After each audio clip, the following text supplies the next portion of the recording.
Ito ang inyong lingkod na nagbabalik upang magbigay ng mga balitang walang bias at pawang katotohanan lamang.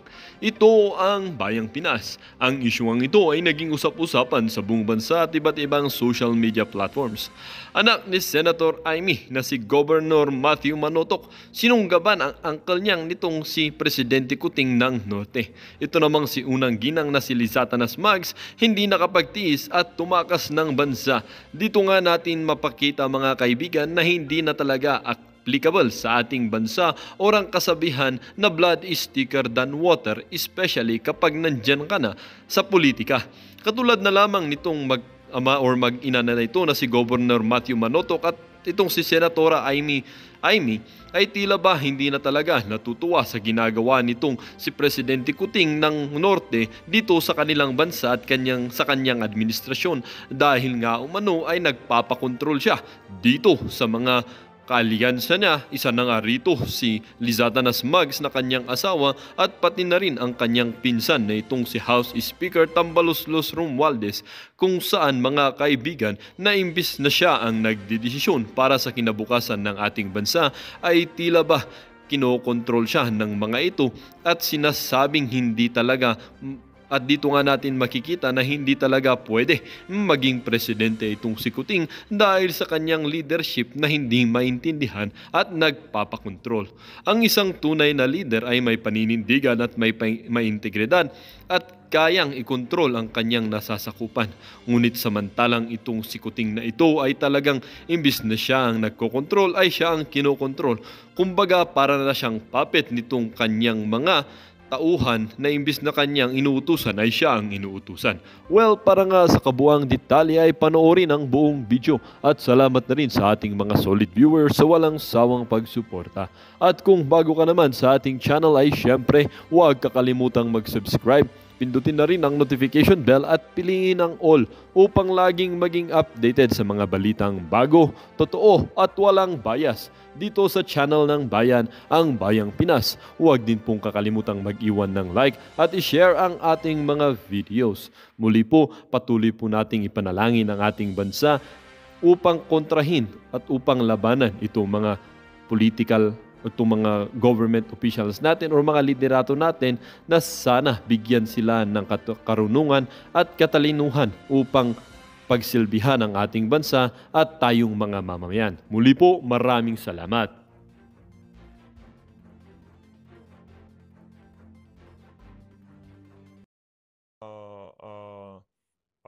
Pwesto sa pamahalaan as long na meet ho nila yung criteria. Ito na nga mga kababayan, dito naman ho sa bahagi ng video natin na to, itong si Senator Francis Tolentino, nagulat ho tayo sa sinabi niya dito. Pakinggan ninyo to mga kababayan. Sa akin, ano yung ifo-focus mo sa next na term mo? Yung foreign policy, pinagdidiinan ko yun na I have aligned myself with the administration of BBM because we have the same foreign policy interest that would redound to the benefit of the Filipino people. No, ang foreign policy nitong si Marcos Jr. hindi nagbebenepisyo ang sambayan ng Pilipino. Mag-ingat ho kayo sa mama na yan. Unang interview ho niya pagkatapos ho niyang nag-file ng kanyang COC, binida niya ho ang foreign policy. Magkaan daw sila, magkatugma daw ho sila ng foreign policy nitong administrasyon ni Bangag. Tandaan ho natin, ang foreign policy nitong si Marcos Jr. hindi naman ho pro-Philippines. Pro-American ho. Ha? Asa na, yan, meron na naman hong bagyong dumaan. Kumusta naman ho yung for humanitarian efforts? Yung mga EDCA sites, ha? Marami yung EDCA sites yan sa Norte. Binabayo ho ngayon ng Norte ng napakalakas na bagyo. Nakakakita ho ba kayo ng mga AFAM? Tandaan ho natin, itong mga nasa lineup na to, itong nasa lineup ni Bangag, tandaan ho natin, hindi ho natin mapagkakatiwalaan yung mga tao na yan. Panigurado, yang si Tolentino, pagkalipas ng mga ilang panahon, kakagatin niya din ho yan si Marcos Jr. Yan ho ang tao na walang pasalamat. Wala ho siyang utang na loob kay dating Pangulong Rodrigo Duterte. Talaga hong tinutukan ni Tatay Diggs ang kandidatura nitong si Tolentino nung tumakbo siya ng pagkasenador noong 2019. Itong mama na to, wala hong utang na loob. Sabagay, ganyan ho talaga politika. Walang perming kakampi, walang perming kaaway. Ang meron lang ho kayo yung mga perming taga-suporta, ika nga. Mga perming taga-suporta. Yun ho kasi mga taga-suporta, ano yan ah, hangga't hindi mo sila napakitaan ng mga ebidensya na talagang tong mama na 'to, gumawa ng kabalbalan, hindi naman ho basta-basta mababago ang kaisipan ng mga yan. Kaya ang hanggang sa ngayon, kinatatakutan pa rin ho ng administrasyon ng puwersa ng mga Duterte. Okay? For instance, we have to engage multiple countries insofar as our problems with the West Philippine Sea is concerned. Teka lang sir, dyan sa West Philippine Sea, pinagtatawanan ho tayo ng ating mga karating bansa. Pati yung mga kasama natin sa ASEAN, ayaw na hong makipag-usap sa atin. No? Kasi kitang-kita ho nila yung pagpapakaaso ng administrasyon sa Amerika. Pinagtatawanan ho tayo ng mga karatig bansa natin dito sa ASEAN.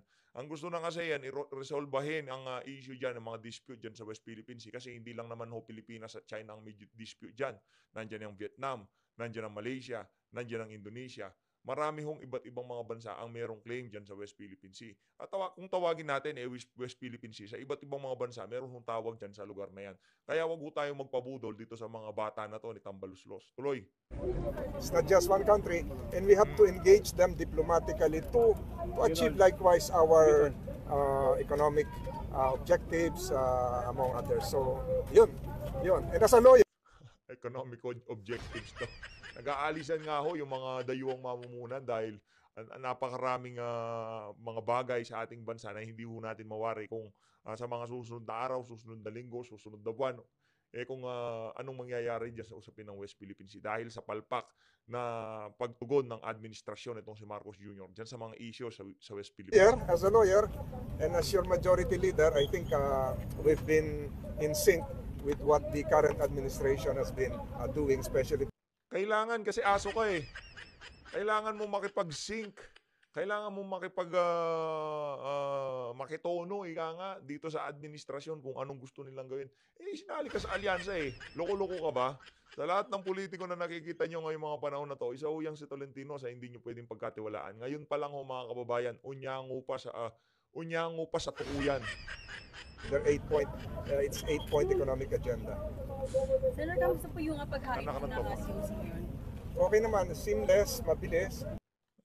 Wala akong pakialam dyan, pero ang sigurado dito, hindi kayo makakaasa ng suporta sa mga taga-suporta ni dating Pangulong Rodrigo Duterte. Kung ang inaasahan nyo, yung mga bangag na talyanista atin sa Imada, hinahabulo kasi ng mama na yan, financial, lahat, impluensya, nasa administrasyon ngayong mga panahon na to. Meron silang AX, tupad, AKAP, serbisyo napakarami ho nilang kabalbalan na ayuda dito sa administrasyon na to. At yun ang hinahabol ng mga nasa lineup na to ni Marcos Bangag. Kaya naman mga kababayan, dumako naman ho tayo dito sa mga punto de vista nitong si dating Presidential Legal Counsel Salvador Panelo sa mga pinagsasabi nitong si Amy Marcos kagabi. Ito mga kababayan. Nyo sa kanyang pahayag, Attorney Sal? So, basang-basa mo yung pagka-hipokrito niya. Nagpapanggap. Itong taong ito talagang namamangka ito sa dalawang ilog Yun. Pero mo, Natumbok ni gusto niya makakuha ang boto ng mga Marcos, gusto niya rin makakuha ang boto ng mga Duterte. Sasabihin niya, independent. Kaya ho yan nag-i-independent kasi nabash. Nabash siya sa social media. Kasi binibira niya yung administrasyon Sisiksik sa kunyari sa mga Duterte, binibira niya. Pagkatapos, nung kinuha siya ng siyempre kukunin siya kapatid. Ayan. Nung binas siya, takbo naman siya, independent kunyari. Ngayon, nakita niyo yung sinabi niya, pag ako inimbita, ba't naman hindi ako? Talagang wala, hindi. Hindi natuloy na itong si Atty. Panelo. Napakakapal ng muka. Isa-isa ho, magkakaparehas ho kami ng obserbasyon dito kay Senator Amy Marcos na talagang gusto ho niyang kunin ng itong mga loyalista. Automatic na ho kasi yung mga talyanista at sa Imada, hindi ho sila maaaring di sumunod dito kay Bangag. Automatic ho makukuha niya na yung boto niya dyan sa mga talyanista at sa Imada vlogger na yan. Automatic na ho yun. Wala nang pinagpag-uusapan dyan. Ang gusto ko ngayong kunin nitong si Amy Marcos, yung mga taga Davao, yung mga solid DDS, yung mga mga nanonood sa atin dito sa PHFT. Kaso napakalabo hong mangyari nun, mga kababayan. Malabo yun. Hindi mangyayari yun, Senator Amy Marcos. Pipigilan namin yan, yung ano na yan, yung mga maiitim mong plano na yan. Wala ka mabuboto, makukuha ang boto sa akin. Miss. No. Talagang ano ito, user. So parang playing safe din siya. Hindi, kumbaga. talagang balat ka yan. Balat kayo pala. Yan. Banatan mo, bayatan Sa mo, buhay. attorney. Ang buhay sa mundo. Singer yan. Yan ang number one, walking pretender. Walking So yan yung bagay na theme song sa kanya, Attorney Sal, tingin mo. Balat kayo Mapagpanggap, talaga correct. yan. Maging mga politiko ginagaya sa mga ganitong kalakaran. So ano po Okay, game. Pag-usapan naman ho natin yung ano ngayon, yung mga kumakalat na video sa social media na kung saan maririnig nyo ho yung boses ni Mayor Baste, VP Sara, dating Pangulong Rodrigo Duterte. Ano ho yun, AI generated? Pag medyo suspicious yung mga pinagsasabi ng mga nasa video na yan at hindi nyo naman kilala yung mga individual na nagsasalita na sinasabi yung mga ganong klaseng litanya, medyo mag-isip-isip na ho kayo kasi marami ho ngayong gumagamit dyan sa AI na yan para lokohin yung ating mga kababayan. Meron ho tayo nabalitaan kahapon, yung isang nanonood sa social media, kagad ho siyang naniwala nung narinig niya itong si Mayor Baste na kesyo malaki na daw ang gastos dito kay Maharlika at dito kay Banat Bay ata. No, mag-ingat ho kayo, mga ano ho yun, mga AI generated ho yun. Pati boses ho kasi ngayon kaya nang gayahin, pati punto, lahat ho. Pagsasalita, muka, facial expression, lahat to kaya nang gayahin. Pakinggan natin ang mga punto de vista nitong si Atty. Fanelo kaugnay dyan. sa mga banta ngayon ay ang pagkalat din ng mga ganitong parang AI generated na mga yung parang ginagaya yung mga kilalang tao, mga personalidad at maging mga politiko ginagaya sa mga ganitong kalakaran. So ano po ang inyong masasabi dito at paano po natin babahagi ang kaalaman na para yung mga tao mismo ay malaman kung AI generated ang isang nasa social media. Mahirapan tayo. Alam nyo, kagabi, nag-live vlog ako sa TikTok, saka Facebook, simultaneous. Pero may nagtanong doon, Sir, AI ba kayo ngayon? Pambira talaga. Hindi mo na malaman kasi ngayon kung Correct. AI o hindi. Palagi akong live, wala akong AI. Yung sinasabi nila, issue ng salalat, korupsyon. Ayun. Alam nyo, kahit pa anong issue, pa rin babalik ako dun sa problema. Ang problema ko talaga, yung karamihan sa elektorado natin ay walang formal na edukasyon. Doon yun ang problema palagi.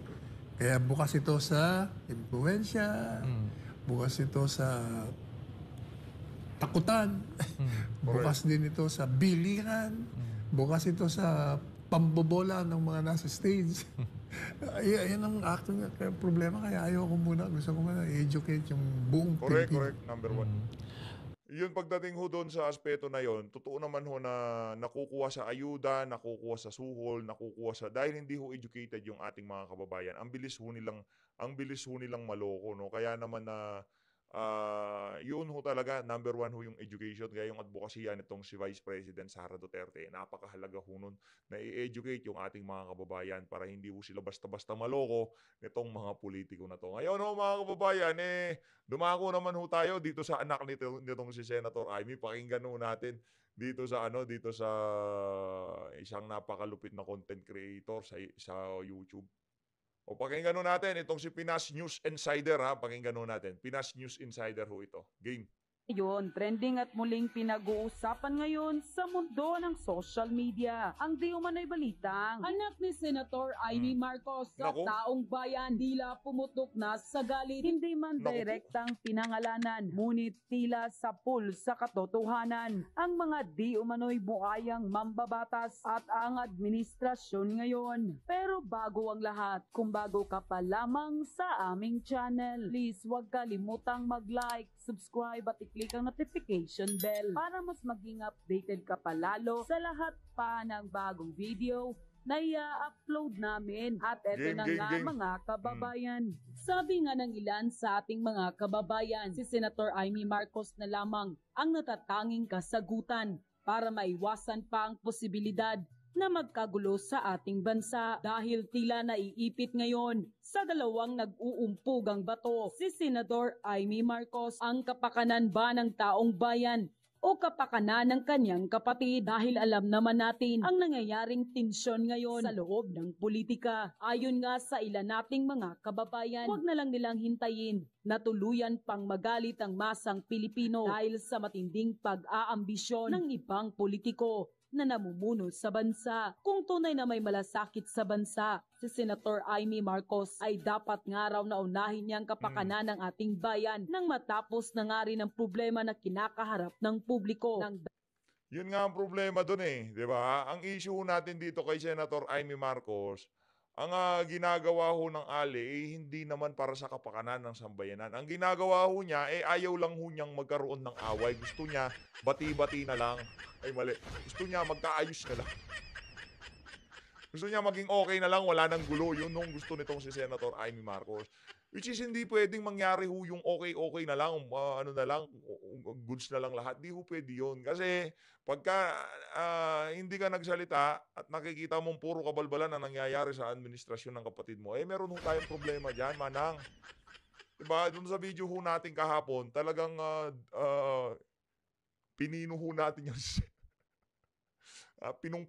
pinong-pino ho siya kahapon. Dahil sa baluktot na pamamalakad di umano ng gobyerno. Kaya ayon di umano sa isang testigo na taga Ilocos Norte na malapit sa Marcos family, lalong-lalo na sa pamilya ni Senator Amy Marcos, na isa di umano sa mga anak ni Senator Amy Marcos ang matapang na naghayag at nagsalita na para sa bayan. Do it for the sake of Grandpa Marcos Sr. Save the people and the country. That's what Grandpa would like you to do. End quote. Upang pati ho anak nitong si Senator Amy, hindi na ho kung ano man kinote, ibig sabihin talagang sinabi ho nung anak nitong si Senator Amy yan.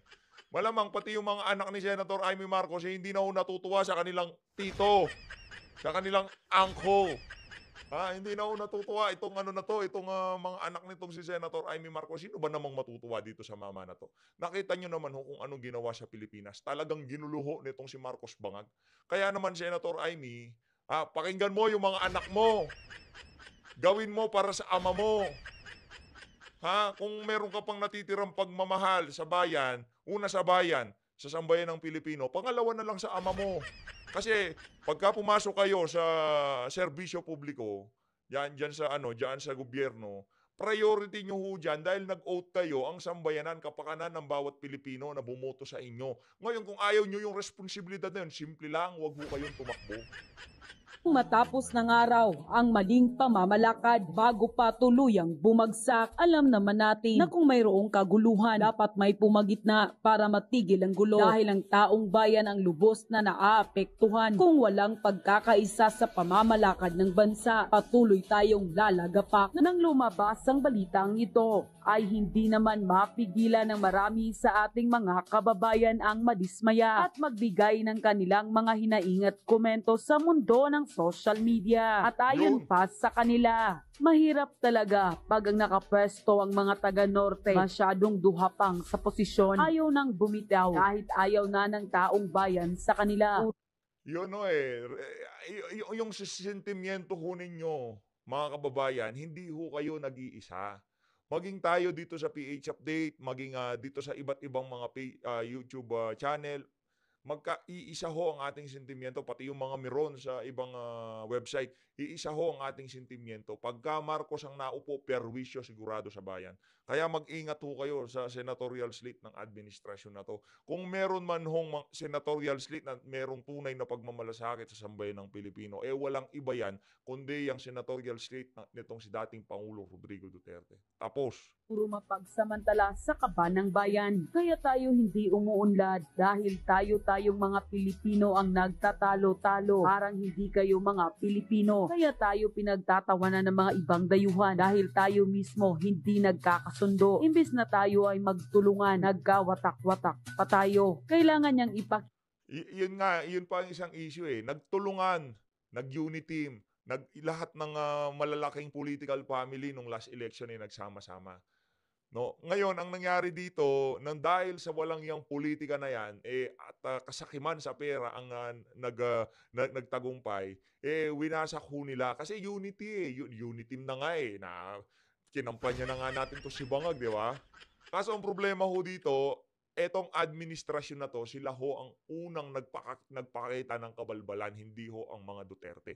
Yun ho ang nangyari doon. Tuloy. Kita na kunwari ay hindi niya tinotolerate gawain ng kapatid niya. Pero ang tunay na dahilan ay para pagtakpan at maitimbre ang kilos ng kalaban ng kanyang kapatid. Kilos ang style ng mga makapili nung araw. Alam niyang hindi na siya mananalo bilang katulad ng kasalukuyang posisyon dahil bahid-bahid na reputasyon nila. Kaya kailangan niyang maging mangga. Kung hindi dahil kay BP Sara, hindi ka namin dapat iboboto noon. Kaya kami nabudol mo. Pero ngayon, hindi ka makatikim sa akin ng boto. Hindi ka dapat manalo ngayon. Budol, senador. Grabe naman yan, Senator Amy. Hindi ko na pala kailangan magsalita. Mga komento na babalagbag sa'yo. Ang gusto lang itanim ni Amy sa isipan ng mga tao na siya ang karapat-dapat maging presidente. Hintayin natin palitan niya si Quezon sa pwesto. Uunahan niya si Tamba kapag natanggal si BP Sara sa pwesto. Diyos ko, sabihin mo na ang totoo, Senator Amy. Alam naming alam mo ang lahat. Kung para ka sa taong bayan, sabihin mo na ang totoo, para kang walang panindigan. Huwag mo nang pahirapan pa ang sarili mo. Masyado nang naghihirap ang taong bayan at ang dami ng mga kabulastugan, ang mga mambabatas sa Kongreso. Grabe ang korupsyon. Harap-harapan na. Kung hindi mo kayang ibunyag ang katotohanan, huwag mo nang gamitin ng mga Duterte para mamangka ka sa dalawang ilog. Masyado nang halata na ginagamit mo lang ang mga Duterte para siguro manalo ka. Huwag mong gamitin ang ama mo. Ayan na nagsalita na ang anak mo mismo. Mahiya ka naman sa taong bayan. Kung may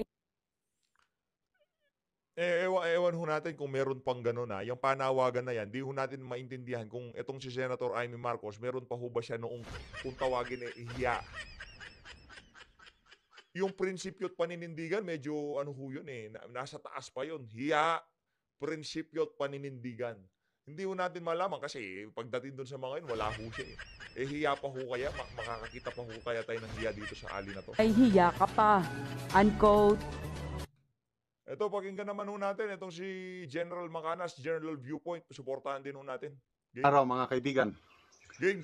Napakinggan natin si Senator Amy sa kanyang press conference kahapon na malaking hamon, malaking problema yung kanyang desisyon na maging independent candidate, stand alone. First time niyang gagawin daw ito. Kaya, I don't know, anong mangyari sa kanyang kandidatura dahil mahirap yung tumakbong nag-iisa. So, sa palagi niyang pinapaliwanag na para makaiwas na ng mga batikos kasi marami ang kumukontra, yung mga alyado yung mga alyansa ng bagong Pilipinas lumalabas na may mga grupo na tinutuligsa ang administrasyong Marcos sa pagsama sa line-up ng administrasyon nito kay Senator Amy. So para makaiwas, hindi na maburden ang kanyang ading, tapos mga kaibigan din daw niya, para hindi na mag-alanganin, kaya running independent na lang. So, mahirap, sabi niya. So, ano kaya ang maging resulta? Ano kaya ang kahihinatnan?